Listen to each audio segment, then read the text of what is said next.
ሰላም እንግዲህ ከባድ ሁኔታ ውስጥ ነው ያለችው ማለት ነው። በጣም ከባድ ሁኔታ ውስጥ ገባች። ምክንያቱም የወሰደችው መድኃኒት አንደኛ ምግብ የለው አልበላችም ማለት ነው። በባዶ ሆዷ ነው የወሰደችው። ሁለተኛ ደግሞ ብዙ ደም ነው የፈሰሳት ሽንት ቤት ውስጥ። እንግዲህ ራሷ ላይ ከባድ ውሳኔ ነው የወሰነችው። ሀና ደርሳ እሱን ሐኪም ቤት ወስዳት ኖሮ መሞት ነበር አላማዋ ማለት ነው። ሀንዬ ግን ምን አይነት ጥሩና ቅልብ ያላት ልጅ እንደሆነች የእውነት ነው የምላችሁና በቃ የተሰጣትን ፍቅር እንዳይነፍጓት ያላረገችው ነገር የለም። ቤተሰቧ እንዳይሰማ እኔና አንተ ብቻ እዚሁን ጨርሰው እባክህ በእኔና ባንተ ይቅር። ይህንን ነገር አንደኛ ደረጃ ልጅቷ በትክክለኛው መንገድ አይደለም ያረገዘችው። ምክንያቱም ዝም ብላ ነው ያረገዘችው፣ ወይ ከባል ወይ ከምንም አይደለም እና ስለዚህ ቤተሰብ ደግሞ ይህንን ነገር መስማት የለባቸውም።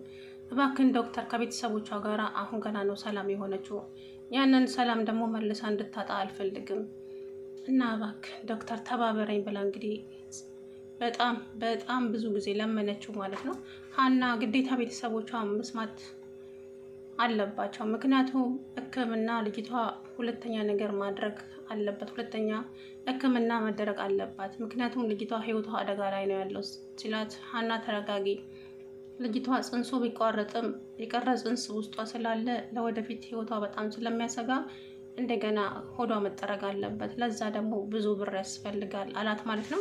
ሀንዬም ለገንዘቡ ችግር የለውም፣ እኔ ለአባቴ ሕክምና ያስቀመጥኩት ገንዘብ እኔ ጋር ብዙ አለ፣ እሱን እከፍላለሁኝ።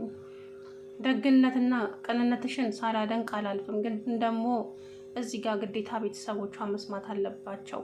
ለእኔም ላንቺም ደህንነት ሲባል አንድ ነገር እንኳን ብትሆን እኛንን ኃላፊነቱን የምንወስደው ወንጀለኞቹ ማለት ነው። እና አይሆንም ማለች ማለት ነው። እኔ አሁን ሁሉንም ነገር ሄጂ ለሰላም ነግራትና ሰላም እናቷ ቤት ራሷን ጠንክራ ደህና ነኝ ትበል። ከዛ በኋላ እነሱ ወደ ቤት ሲሄዱ ሕክምናውን ማታ ታደርግለታለህ አለችው ማለት ነው። አሰላሙ አለይኩም ወራህመቱላሂ ወበረካቱ። ውድና የተከበራችሁ ቻናል ቤተሰቦች እንዴት ናችሁ? እኔ ያለው አልሐምዱሊላ። እንግዲህ ሰላም በገዛ እጇ ህይወቷ አደጋ ላይ ነው ያለው ማለት ነው። እንግዲህ እናቷም ስትበር መጣች፣ አለቀሰች፣ ጮኸች፣ ፈረጠች። ልጄ ምንድነው ያጋጠማት? ዶክተር ምንድነው? እባክሽ መጀመሪያ ተረጋጊ ወይዘሮ ሚላት፣ ተረጋግተሽ ከዛ በኋላ እነግርሻለሁ አላት ማለት ነው። ሊነግራት እንግዲህ እያንቋሰጠ ያለ ሀንዬ የሮጦች መጣችና ነገሩን አቋረጠችው ማለት ነው።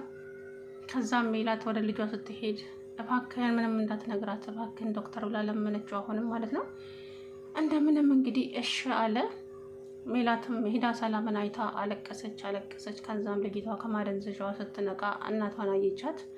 የት ነው ያለሁት? ምን ሆኜ ነው? ምንድን ነው እያለች እንግዲህ ራሷን እየጠየቀች ነበረ። ዶክተር ሐኪም ቤት ነው ያለሽው የኔ ልጅ፣ ምንድን ነው የሆንሽው እናቴ ንገሪኝ ስትላት፣ እኔ ምን አውቃለሁ እማዬ ምንም አልሆንኩም ብላ ከእናቷ ላይ ፊቷን አዞረች ማለት ነው። ምክንያቱም እናቷ ይሄን ጉድ የሰማች መስሏት ማለት ነው። ግን ማንም አልሰማም ከሀናና ከዶክተሩ ውጪ። መናሴም እህቴ ባክሽን እንደ ድሮ ስደቢኝ፣ እኔ እንደዚህ ሆነሽ አንድ ቀንም አይቼሽ አላውቅም። ምንድን ነው የሆንሽብኝ እህቴ ባክሽን፣ ጥለሽኝ አትሂጂ፣ እኔ ያላንቺ ማናለኝ ሲል የእውነት አስለቀሰኝ ማለት ነው። እና መናሴ እጇን እየሳመ እባክሽን ተነሺ ሰላም፣ ስደቢኝ፣ እንደፈለግሽ አድርጊኝ፣ አንድ ጊዜ ብቻ ደህና ሁኝ እንጂ እንደፈለግሽ ታዘዝሻለሁ እህቴ እያለ እኔ ተደፍቶ እያለቀሰ እያለ እንግዲህ አልነቃችም። እናቷን መጣች፣ አለቀሰች። ከዛም በቃ ሀንዬ እናንተ ወደ ቤት መሄድ ያለባችሁ፣ እኔ ከሰላም ጋር እዚህ አድራለሁ አለች ማለት ነው። አይሆንም በጭራሽ፣ አንቺና መናሴ ወደ ቤት ሂዱ፣ እኔ ደግሞ ከልጄ ጋር እዚህ አድራለሁ ስትል፣ አይ እማዬ ልንጣላ ትፈልጊያለሽ እንዴ? ሂጂ ያልኩሽ ሂጂ በቃ። እንደውም እኔ ዝም ብዬ ነው እንጂ ሀናም ራሱ ወደ ቤት ብትሄድ አውቃ ማለት ነው። ግን ሀኔ አጠገብሽ አድራለሁ ስላለችኝ ትደር በቃ አለቻት ማለት ነው። እንደምንም መናሴና እናትየው ወደ ቤት ሲመለሱ ያው ሕክምናውን አደረገች። ነገር ግን ከማደንዘዣ መንቃት አልቻለችም። ምንም አይነት ኃይልም ብርታትም የላትም። ደሟ በጣም ስለፈሰሰ ከማደንዘዣ ውስጥ ሆና ደከመች ማለት ነው። ግዴታ ደም ያስፈልጋታል። ተመሳሳይ ደም ጠፋ። የእናቷና የሰላም ደም አይመሳሰልም። የሰላም ደም የሚመሳሰለው ከአባቷ ጋር ነው። አባቷ ደግሞ አገር ውስጥ የለም። አሁን ሌላ ችግር ተፈጠረ። ደም እንግዲህ ቢፈለግም ጠፋ። በቃ ምን ማድረግ ይቻላል? እስኪ ለማንኛውም ደም እንፈላልግና ተመሳሳይ ደም አሳውቅሻለሁ ወይዘሮ ሜላት አላት። ይሄንን ደም ማን የሚሰጣት ይመስላችኋል? ሀና ናት። ሀና ደሟን ትሰጣታለች ለዚች ለሰላም ማለት ነው። በዛውም እህቷ መሆኑ ይረጋገጣል። ገብቷቸዋል።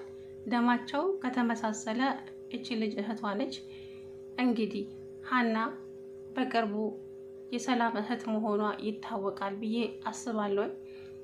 የሀኒቾ አባትም በጣም ጭንቀት ላይ ናቸው። ልጄ ምንድን ነው የሆነችው? ምንድን ነው ልጄ ምንድን ነው የነካብኝ? ምን እየሰራች ነው? የልጄ ስራዋንም ልትነግረኝ አልፈለገችም በጭራሽ። ግን የሆነ ነገር እንደሆነች እና የሆነ መጥፎ ነገር ውስጥ እንደገባች ነው የሚታወቀኝ የሚነግረኝ ልቤ። ለእኔ ብላ የማይሆን ነገር ውስጥ ሳትገባ አትቀርም የኔ ልጅ። እንዴት በዚች በአጭር ጊዜ ውስጥ 100,000 ብር ደሞዝ ይከፈላታል እንዴ? 100,000 ብር? አዎ ጆሮ፣ ለዚች ለሀና 100,000 ብር ተከፍሏታል ደሞዝ። ጌት ምን አይነት ስራ ብትሰራ ነው? እና ምን እንደምትሰራ ተከታተልልኝ አለው ማለት ነው። ጋሼ ፋዘር ምን ሆነ ነው እርሶ? እኔ ከኔ የበለጠ ሀናን የሚያውቋት እርሶ ኖት። እኔ ደግሞ በጥቂት ጊዜ ሳቃት ሀና እንደዚህ አይነት ነገር የምትሰራ ልጅ አይደለችም። እባክዎትን ተረጋጉ ብሎ እንግዲህ አባቱን አረጋጋ ማለት ነው። እሱ ደግሞ ግድግዳውን እንደው በሀሳብ ግድግዳው ላይ የተለጠፈው እንደው ሲስም ወይኔ ሳቆሳ አጠይቁኝ ዛሬ ማለት ነው። የምሬን ነው የምላችሁ፣ በጣም ነው ያሳቀኝ ማለት ነው። እና እንግዲህ ግድግዳ ላይ ተለጠፈው ግድግዳውን እየሳመ ሰውየውን በእርግጫ ስለው ወይኔ ሳቆሳ የምር በጣም ነው የሳቁትኝ ከማይገርም እንትን ብለን እንግዲህ ሰውየው አንተ አሲር ምን ሆነሃል እንዴ ምንድን ነው ይለዋል ማለት ነው።